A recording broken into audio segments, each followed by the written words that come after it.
Muito boa noite, bem-vindos ao Momento Antagonista com Cláudio Dantas, hoje dia 21 de maio, terça-feira.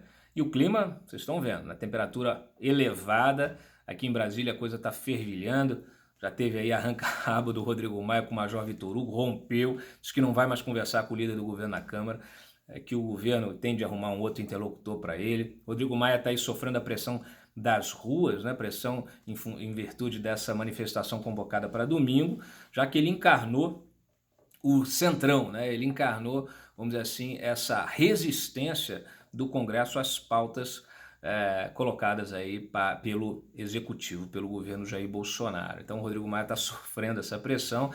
Ontem, eu no podcast, eu tive uma conversa com o Rodrigo Maia e ele falou o seguinte para mim. Eu falei isso no podcast ontem, estou repetindo para vocês porque tudo que ele falou está se confirmando.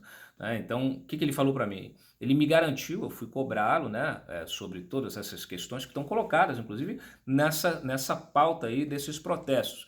E eu perguntei para ele, MP da reforma administrativa, como é que vai ser? Ele falou, vou votar. Estou garantindo que vou votar porque eu não vou deixar, eu não vou fazer o governo, não vou tirar a administração das mãos do governo.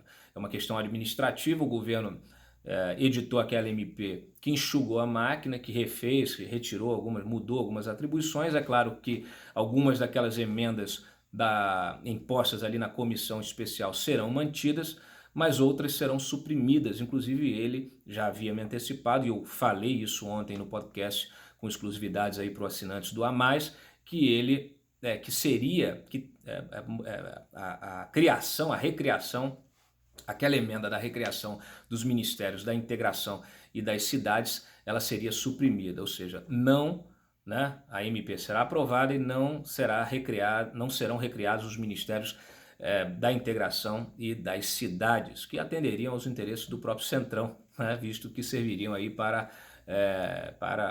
aparelhar o Centrão. Então, houve um entendimento inicial com o governo, com os interlocutores do governo, com o Onyx Lorenzoni, com o próprio Bolsonaro, mas isso desandou, tá? Eles participaram, fizeram várias reuniões, isso foi articulado, inclusive com o Fernando Bezerra, que é o líder do governo, que estava como relator dessa MP, e ele aprovou essa emenda com a anuência ali do Palácio do Planalto. Eu conversei inclusive com o Onyx naquela ocasião e ele me confirmou ali, estava lá comemorando, né? Vocês vão lembrar que ele falou, aprovaram 95% da MP, então estamos satisfeitos. Mas, em virtude aí de toda a pressão que houve, da repercussão negativa na recriação desses ministérios, eles resolveram reconsiderar isso aí. Então não vai ter mais a recriação dos ministérios. Estão pendentes a questão do COAF e a questão da Receita Federal. Já falei aqui antes, acho a questão da Receita Federal muito mais importante que a do COAF. E espero que ele coloque a mão na consciência e que tire essa questão essa emenda, né? Retire, suprima essa emenda do relatório aí da MP da Reforma Administrativa. Minha sugestão é que esse assunto seja discutido numa comissão, num grupo de trabalho, porque é uma questão absolutamente sensível e complexa. Não pode ser entubada como uma emenda numa MP que trata de tantas outras coisas, né? Então não é o lugar ideal para se discutir isso. Então a pressão continua para a retirada dessas emendas aí que prejudicam os trabalhos tanto da Receita como também essa questão do COAF, que é importante, estava lá na mão do Moro, mas enfim, sempre esteve aí na economia. Então é um caso, vamos dizer assim, que você pode até discordar, mas o COAF funcionou, vinha funcionando também na economia. Claro que a gente tem que ficar de olho sempre. E, além disso, né, o próprio Sérgio Moro já teria aí entrado num acordo com o Paulo Guedes para que seja mantida a equipe, né, a equipe do COAF que ele nomeou. Tá? Muita coisa acontecendo no Ministério da Economia, lá na Receita especialmente. Hoje eu noticiei mais cedo a troca do comando da inteligência da Receita Federal. Então, assim, a gente tem que ficar de olho porque não fica muito claro ainda quais serão os próximos movimentos, tá? Há um esforço muito grande em desaparelhar a Receita. Isso vem desde o ano passado, especialmente essa área de inteligência que vinha fazendo um trabalho em cima, né? Especialmente aí das pessoas mais expostas, né, politicamente expostas, os políticos, autoridades do judiciário, enfim. E tudo isso provocou uma reação de várias partes do sistema, né?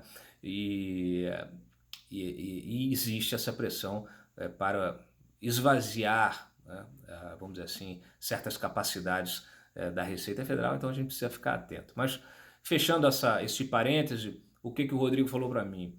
Olha, eu tenho um compromisso, o meu compromisso com o Executivo, para não prejudicar o trabalho do Executivo, é aprovar essa MP, não deixá-la caducar, tá? Então isso pode acontecer inclusive amanhã, é bem provável que isso aconteça amanhã, a gente está acompanhando, hoje já tem algumas MPs, agora mesmo estava a MP das aéreas, lá que abre o capital, 100% do capital das companhias aéreas, estava em discussão, em votação no plenário.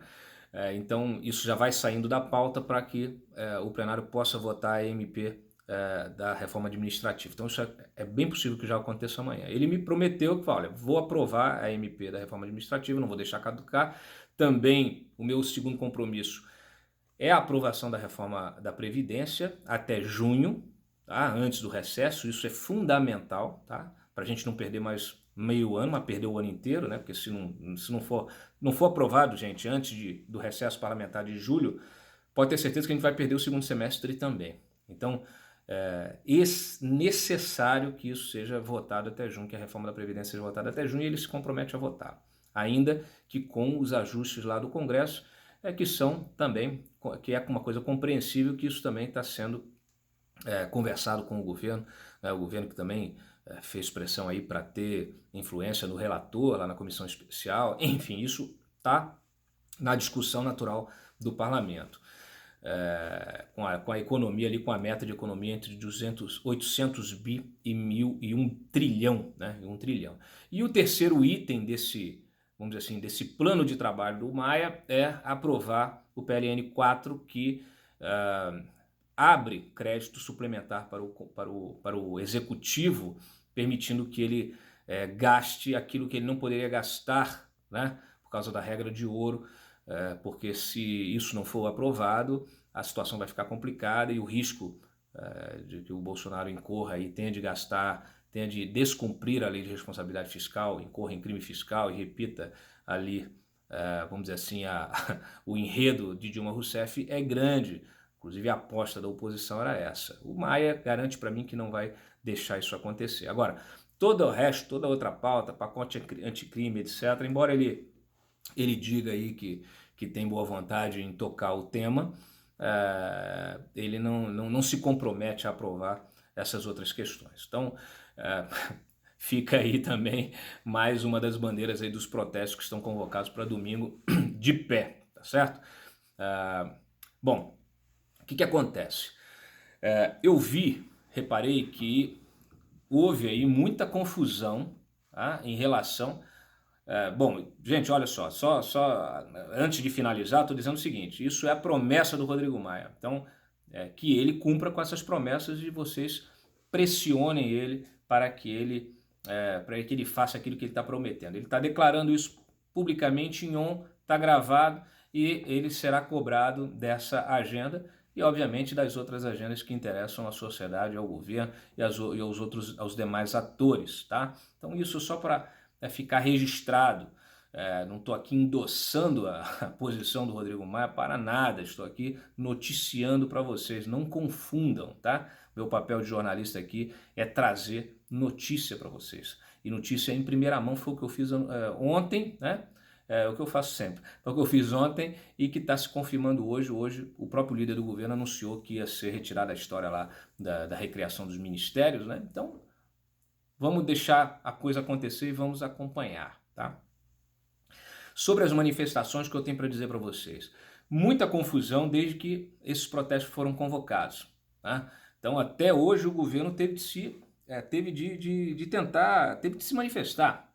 Tá? O próprio porta-voz aí do presidente Jair Bolsonaro teve de se manifestar, disse que são manifestações pacíficas, né? Não interessa a ninguém, não interessa ao governo, não está estimulando nenhum tipo de embate com os demais poderes, né? Nem com o legislativo, nem com o judiciário. teve gente que defendeu aí até em hashtags no Twitter, essa coisa, né, de invadir Congresso, né, invadir o STF, mas eu acho que não faz muito sentido invadir no domingo. Esses prédios estão vazios, então acho que não faz sentido esse negócio. De qualquer maneira, as pessoas têm aí uma pauta ampla com várias questões que estão colocadas. O pessoal aí com raiva do Centrão, com razão, com raiva do Rodrigo Maia, como eu disse, com raiva dessa gente toda, que a justiça ainda não alcançou. Então temos de cobrar também do judiciário. O judiciário precisa precisa cumprir o seu papel, né? Então a gente tem visto aí arquivamento, hoje mesmo arquivaram mais uma daquelas denúncias lá contra o Renan Calheiros. Enfim, nosso papel nos últimos anos tem sido esse também, trazer à tona essas investigações e cobrar pela punição dos responsáveis, né, desses criminosos, de quem confunde atividade política com atividade criminosa. Eu diria o seguinte, né, inclusive até mais cedo aí o Major Olímpio falou com a imprensa aqui em Brasília, não sei se vocês viram, tentou explicar um pouco também essa confusão aí, e ele disse o seguinte, ele disse, olha, as manifestações já contam com pautas que não eram originais da mobilização proposta por mim e pelo movimento Avança Brasil, que estaria aí também engajado nesse processo. Tem vários outros movimentos, viu? A gente já noticiou aqui. E outros movimentos não quiseram participar justamente porque entenderam que seria uma manifestação para invadir STF, para invadir o Congresso, e acabaram pulando fora desse barco aí. Também outros não entraram nisso porque acham que é uma mobilização essencialmente de apoio ao presidente, e são movimentos que preferem se colocar de forma aí suprapartidária, embora eu já tenha visto alguns deles defendendo o Temer na época lá das denúncias, né, do rolo lá com Joesley Batista. Inclusive fomos muito atacados naquela época por alguns ativistas que achavam que era melhor defender o Temer, manter ele no cargo, do que tirar e correr o risco de que o Lula voltasse. Enfim, eu acho que não deve haver tolerância para a corrupção. Acho que foi um erro manter o Temer. Acho que ele virou um fantasma e a gente perdeu 2 anos, tá? E acabou, tá aí, tá preso, certo? Então não há muito o que discutir, né? Não há muito o que discutir.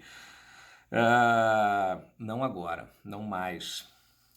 Major Olímpio disse o seguinte: a manifestação ganhou outras conotações, até mesmo de censura de partidos políticos, mas esse não é o nosso objetivo. A manifestação para Bolsonaro é contra a corrupção, pela diminuição do Estado em apoio ao pacote anticrime. Ele está esquecendo aqui a reforma da Previdência. Alguns desses movimentos já colocaram isso na pauta também. Eu, gente, faria o seguinte, mais uma vez, estou achando que está havendo uma confusão, um problema de comunicação, de organização, o que é natural de que aconteça também, especialmente quando você tem vários agentes envolvidos nesse processo, vários movimentos, muitos deles novos ainda e sem coordenação, e eles vão se colocando as suas próprias pautas, e essa pauta vai sendo peneirada, vai se consolidando e vai sendo vai decantando ali até que fique ali 2 ou 3 pautas mais focais.